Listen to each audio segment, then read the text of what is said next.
Praise the lord. ప్రభు అయిన యేసుక్రీస్తు నామంలో మీ అందరికీ మా హోసన్నా మినిస్ట్రీస్ తరపున హృదయపూర్వకమైన వందనాలు తెలియపరుస్తున్నాను. ప్రభు మిమ్మల్ని దీవించి ఆశీర్వదించునుగాక. ప్రియులారా, పరిశుద్ధ గ్రంథంలో ఈ రోజున ద్వితీయోపదేశకాండం 17వ అధ్యాయం 20వ వాక్యాన్ని మనం చదువుదాము. ఇందులో చివరి భాగాన్ని మనం చదివితే, తాను బ్రతుకు దినములన్నిటను ఆ గ్రంథమును చదువుచుండవలెను. ఇక్కడ ధర్మశాస్త్ర గ్రంథాన్ని అంటే దేవుని వాక్యాన్ని బ్రతుకు దినములన్నిట చదువుచుండవలెను అనే మాట మన వ్యక్తిగత జీవితానికి అన్వయించుకోవాలి. ఎందుకంటే వాక్యము అనేది జీవము కలిగింది.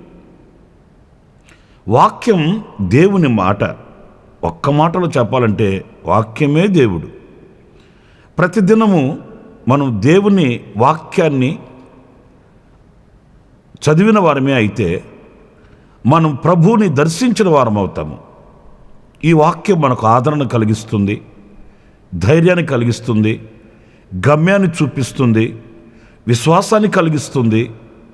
ఇంకా మన వ్యక్తిగత బ్రతుకులలో కావలసిన ఓర్పును, నేర్పును, సహనాన్ని, సంతోషాన్ని సమృద్ధిగా కలిగిస్తుంది ఈ దేవుని వాక్యం. గనుక ఆ దేవుని వాక్యాన్ని మన బ్రతుకు దినములన్నిటా మనం చదవాలట. మనకున్న అలవాటు ఏంటంటే, ఎప్పుడైనా మనం కష్టంగా ఉన్నప్పుడు, శ్రమలు ఎదురైనప్పుడు, శోధనలు ఎదురైనప్పుడు, ఇబ్బందుల కొలిమిలో పుటము వేయబడుతున్నప్పుడు అప్పుడు చదువుతాము దేవుని వాక్యాన్ని. అప్పుడు దేవుని వాక్యం దగ్గరికి వెళ్ళి ఆదరణ కొరకై మనం అరులు చాచుతాము. కానీ ఏదో శోధన కలిగినప్పుడు లేక సమృద్ధిలో ఉన్నప్పుడు మాత్రమే కాకుండా మన బ్రతుకు దినములన్నిట కూడా ఈ ధర్మశాస్త్ర గ్రంథాన్ని, ఈ జీవవాక్యాన్ని, ఈ సత్యవాక్యాన్ని మనము చదువుచుండవలెను అని దేవుని వాక్యం చెప్తుందండి.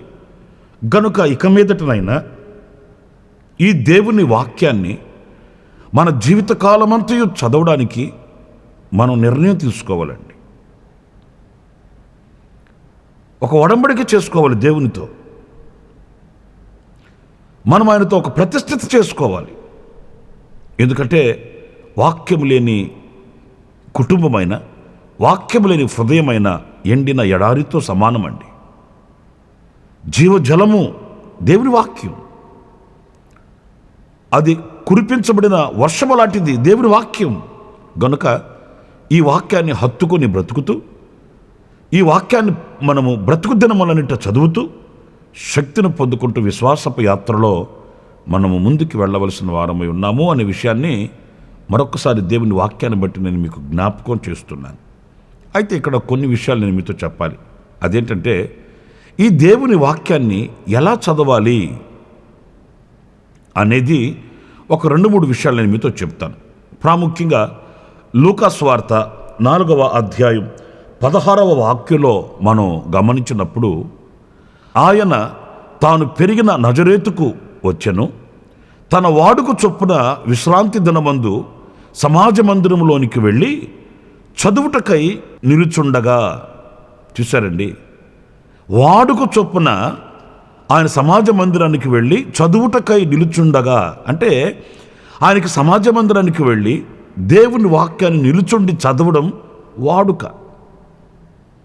అంటే ధర్మశాస్త్ర గ్రంథాన్ని, దేవుని వాక్యాన్ని ఒక వాడుకగా మనం చదవాలండి. వాడుకగా చదవాలి. ఉదయాన్నే లేచామా, మనకు వాడుకైన పనులు కొన్ని ఉంటాయి, మనం తూచా తప్పమండి.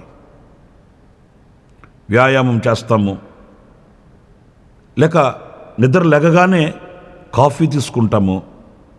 ఇంకా మన కార్యక్రమాలు కొన్ని వాడుక చొప్పున. ఒకవేళ సునామీ వచ్చినా కూడా ఆ వాడుక మనం తప్పిపోమండి.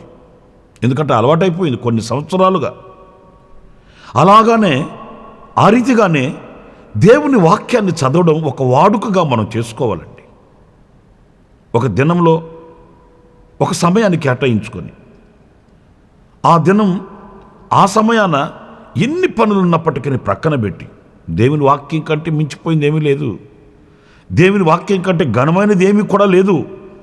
అసలు మనకు జీవాన్ని ఇచ్చేదే దేవుని వాక్యం అన్నప్పుడు మనం జీవాన్ని పోగొట్టుకుంటే మనకేం ప్రయోజనం? అందుచేత ప్రతిదినం ఎన్ని కార్యక్రమాలు మనకున్నప్పటికీ ఆ దేవుని వాక్యానికి ఇవ్వవలసిన సమయాన్ని దేవుని వాక్యానికి కేటాయించి వాడుకగా మీకు ఒక సందేహం వస్తుంది. ఏమంటే నేను ఇంతకు ముందే పరిశుద్ధ గ్రంథాన్ని నేను చదివేశానండి, అందుచేత ఒకసారి చదివేశాను కనుక ఇక మరలా అవసరం లేదు కదా అని అనుకోవచ్చు. కానీ దేవుని వాక్యం ఎలాంటిదంటే అది త్రవ్వుచూ ఉన్న కొలది పెరిగే గని. ఈ 66 పుస్తకాలతో పొందుపరచబడిన ఈ పరిశుద్ధ గ్రంథం ఏదో సంవత్సరం 2 సంవత్సరాలకి చదివి ముగించేది కాదండి. మన బ్రతుకు దినములన్నిట వాడుకగా మనం చదువుతూ ఆ వాక్యములో ఉన్న సత్యాన్ని, వాక్యములో ఉన్న సారాన్ని, ఆ వాక్యములో నిగూఢమై ఉన్న అర్థాన్ని మనం తెలుసుకొని ఒక నూతనమైనటువంటి బలాన్ని ప్రతిదినం పొందుకోవాలి. మనం ఆహారం తీసుకుంటాము, ఉదయాన్నే ఆహారం తీసుకున్నామని చెప్పి మధ్యాహ్నం తీసుకోకుండా ఉంటామా? సాయంకాలం తీసుకోకుండా ఉంటామా? పోనీ ఉదయాన్నే ఆహారం తీసుకున్నాము, మరుసటి రోజు అదే ఆహారాన్ని మరలా తీసుకుంటున్నాం కదా. అందుచేత వాక్యానికి ఎక్స్పైరీ డేట్ ఏమీ లేదు. ఈ వాక్యం అయిపోయింది, ఈ వాక్యం నెరవేర్చబడిపోయింది, ఇక అవసరం లేదు అని తీసివేయడానికి, త్రోసివేయడానికి దేవుని వాక్యంలో ఏది కూడా లేదు. ఎన్నిసార్లు చదివినా తనివి తీరని మాధుర్యాన్ని ఇచ్చే రుచికరమైన ఆహారం లాంటిది దేవుని వాక్యం. అందుచేత ఈ దేవుని వాక్యాన్ని వాడుకగా మనం చదవాలట. ఆ వాడుక మన ఆధ్యాత్మికమైన జీవితాలలో అనునిత్యం ఒక నూతనమైనటువంటి మార్గాన్ని చూపిస్తూ, ఒక నూతనమైన శక్తిని ప్రసాదిస్తూ, నూతనమైన ఉజ్జీవంతో మనం దేవుని సన్నిధిలో ఎదుగుటకు దోహదపడుతుంది ఈ వాడుకగా చదివే ధర్మశాస్త్ర గ్రంథము యొక్క అనుభూతి. మరి రెండవ అనుభవాన్ని మనం పరిశుద్ధ గ్రంథంలో గమనించినప్పుడు నెహెమ్యా గ్రంథం 8వ అధ్యాయం 8వ వాక్యాన్ని మనం చదివినప్పుడు అక్కడ ఇలా వ్రాయబడి ఉంటుందండి. ఇటీవలనే వారు దేవుని గ్రంథమును స్పష్టముగా చదివి వినిపించి జనులు బాగుగా గ్రహించున్నట్లు దానికి అర్థం చెప్పిరి. ఎంత శ్రేష్టమైన మాట!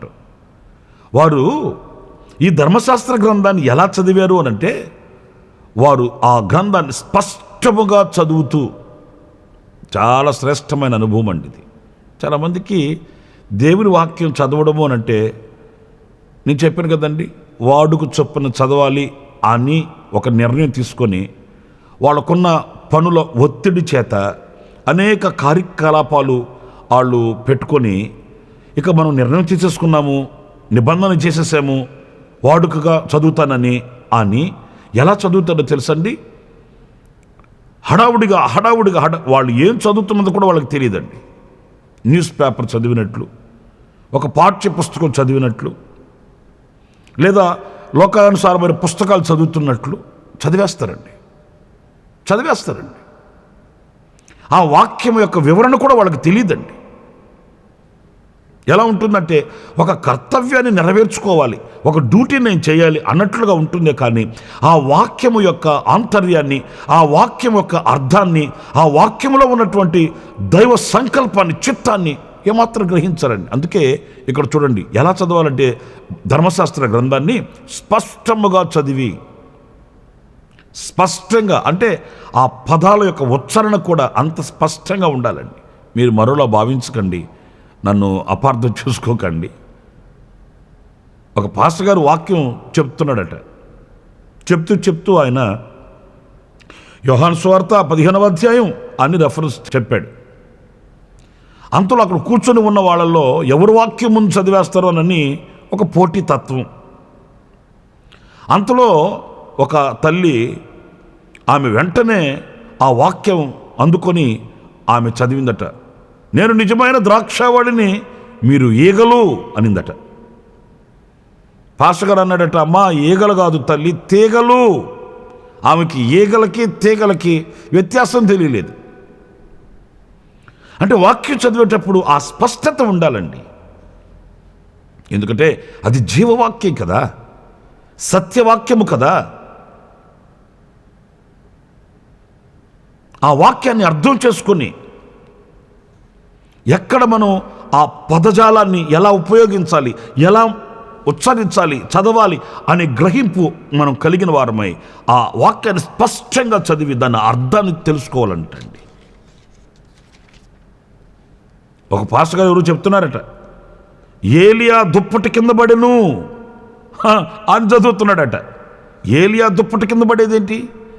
ఏలియా యొక్క దుప్పటి కింద పడింది. స్పష్టంగా ఉండాలి కదండి. ఆయన దాన్ని అలా చదువుకొని ఏలియా దుప్పటి కింద పడ్డాడు, ఏలియా దుప్పటి కింద పడ్డాడు. దుప్పటి కింద పడేదేంటి? ఏలియా యొక్క దుప్పటి కింద పడింది, ఎలీషా మీద ఆ దుప్పటి పడింది, ఆయన అభిషేకాన్ని పొందుకున్నాడు. ఇది మనం గ్రహించవలసిన విషయం. దాని అర్థమేంటి? మనకు కావలసిన ఆ వాక్యాన్ని మాత్రమే తీసుకొని మనం ఉచ్చరించడం కాదు, దాని ముందు వెనుక పదాలేంటి, ముందు వెనుక ఉన్న ఆ యొక్క సన్నివేశం ఏంటి, ఇవన్నీ పరిశుద్ధ గ్రంథాన్ని చదువుకునేటప్పుడు మనసు ఎక్కడో పెట్టి మనుషులు నిలిచి ఏదో చదవడం కాదండి. స్పష్టంగా చదివి దాని అర్థాన్ని తెలుసుకోవాలండి. అప్పుడే మనం చదివిన దానికి మనకు మేలు కలుగుతుంది. ఆ వాక్యం మనలో క్రియా సాధకమవుతుంది. ఆ వాక్యం యొక్క అర్థం మనకు ఆదరణను, ధైర్యాన్ని, స్థైర్యాన్ని ఇస్తుంది. మనం ఫలించడానికి మనకు శక్తిని, సత్తువనిస్తుంది అనే విషయాన్ని మనం గ్రహించాలండి. ఇకపోతే మూడవ అనుభవం అక్కడ మనం తెలుసుకొనవలసింది ఏంటంటే, ఆ చదివిన వాక్యాన్ని గ్రహించుకోవాలట. ఆ గ్రహింపు ఎలా కలుగుతుంది అనంటే పరిశుద్ధాత్మని వలన కలుగుతుందండి. చూడండి, అపోస్తులుల కార్యాల గ్రంథం 8వ అధ్యాయం 30వ వాక్యంలో మనం గమనించినప్పుడు, ఫిలిప్పు దగ్గరకు పరిగెత్తుకొని పోయి అతడు ప్రవక్త అయిన యెషయా గ్రంథము చదువుచుండగా విని, నీవు చదువునది గ్రహించుచున్నావా అని అడుగగా. చూడండి, ఆ మంత్రి రథంలో కూర్చొని యెషయా గ్రంథాన్ని చదువుతున్నాడండి.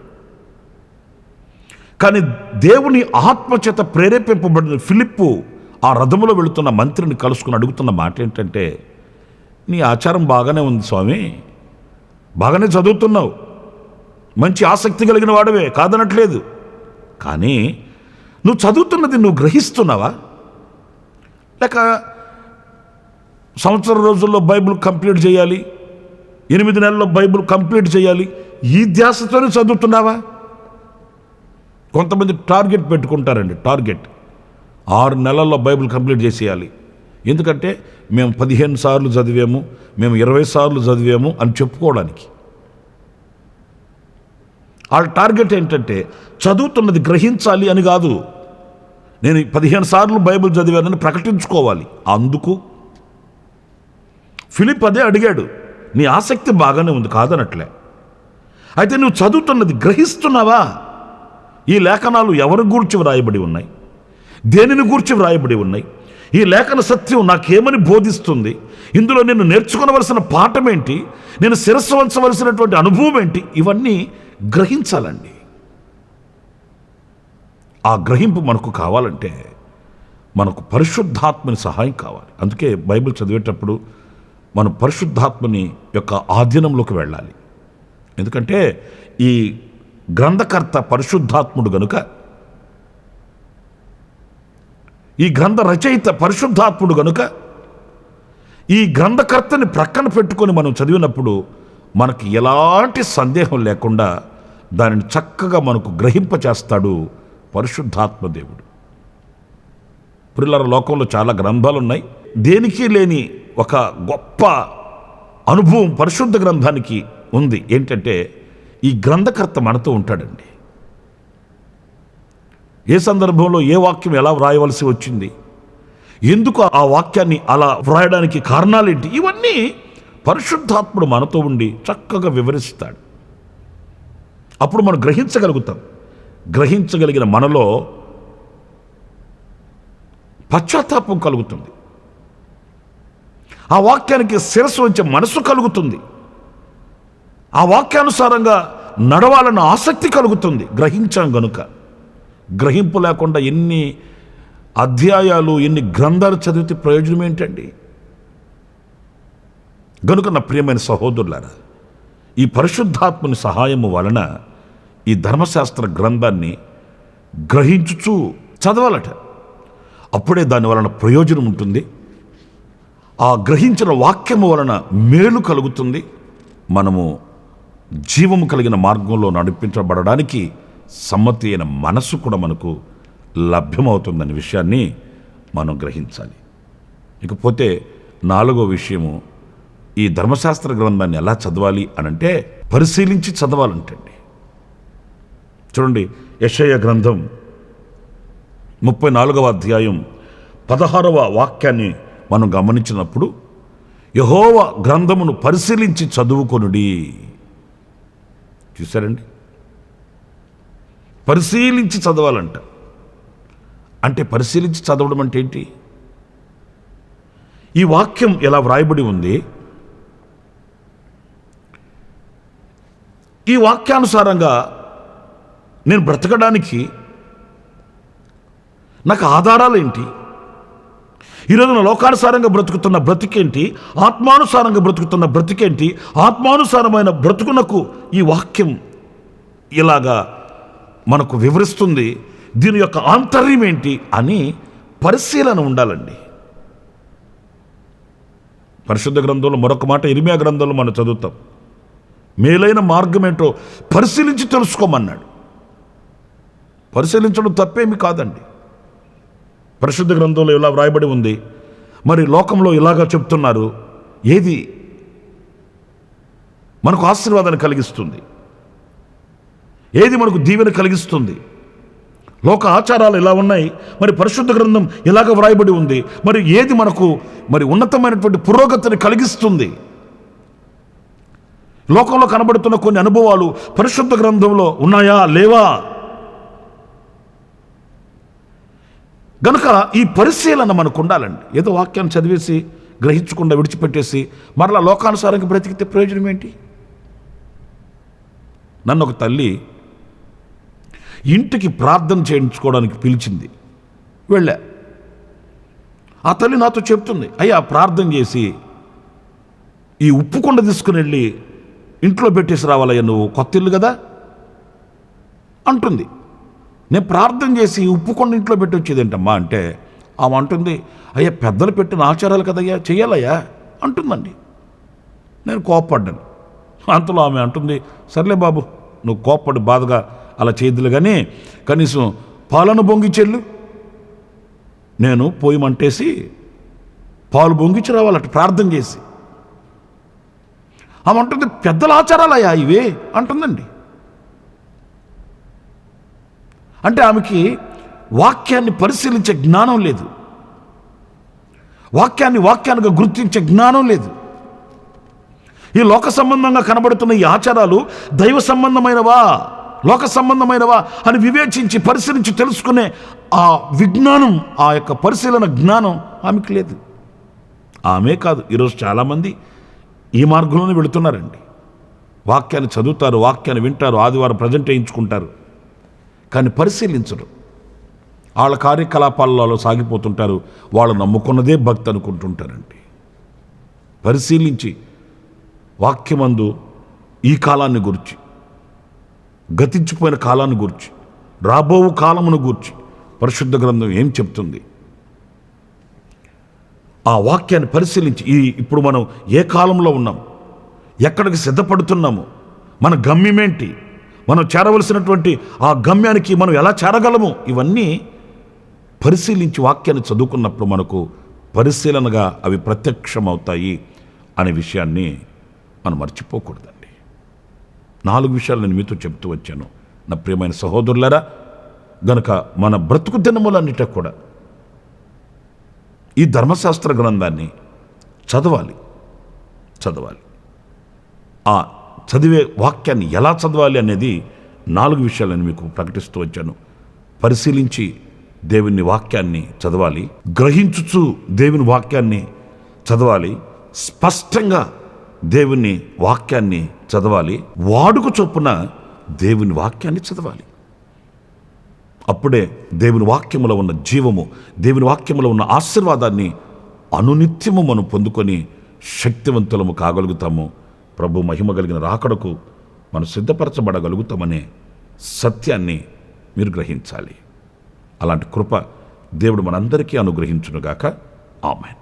తలలు వంచండి, చిన్న ప్రార్థన చేసుకుందాం. కృపా సత్య సంపూర్ణుడా, జీవాధిపతి అయిన ప్రభువా, మీకు వందనాలు నాయన. నీ సత్య మార్గంలో మేము నడుచుటకు ఓ సత్య గ్రంథాన్ని మీరు మాకు అనుగ్రహించారు నాయన, అందుకు మీకు వందనాలు. ఈ గ్రంథాన్ని మా బ్రతుకు దినములంటే మేము చదవాలి. అది ఎలా చదవాలి అనేది కొన్ని విషయాలు మేము ధ్యానిస్తూ వచ్చాం. ఆ రీతిగా మేము ఈ సత్య గ్రంథాన్ని చదువుతూ శక్తిని పొందుకొని మీ మహిమ కలిగిన రాకడకు మేము సిద్ధపరచబడుటకు సహాయం చేయమని మమ్మల్ని అందరినీ మీ చేతులు సమర్పించుకుంటూ యేసు నామములో ప్రార్థించి వేడుకొనుచున్నాను తండ్రి. ఆమేన్, ఆమేన్. ప్రభు మిమ్మల్ని ఆశీర్వదించి దీవించునుగాక. ఈ దినమంతా విశేషమైన కృప నా దేవుడు మీకు ప్రసాదించునుగాక. ఆమేన్. ప్రతి దినము ఈ అనుదిన కృప అను సందేశాల కొరకు, ఇంకా మరిన్ని ఆత్మ సంబంధమైన సందేశాల కొరకు ఈ మా యూట్యూబ్ ఛానల్ ని సబ్స్క్రైబ్ చేసుకోండి. Pastor Ramesh hosanna ministries.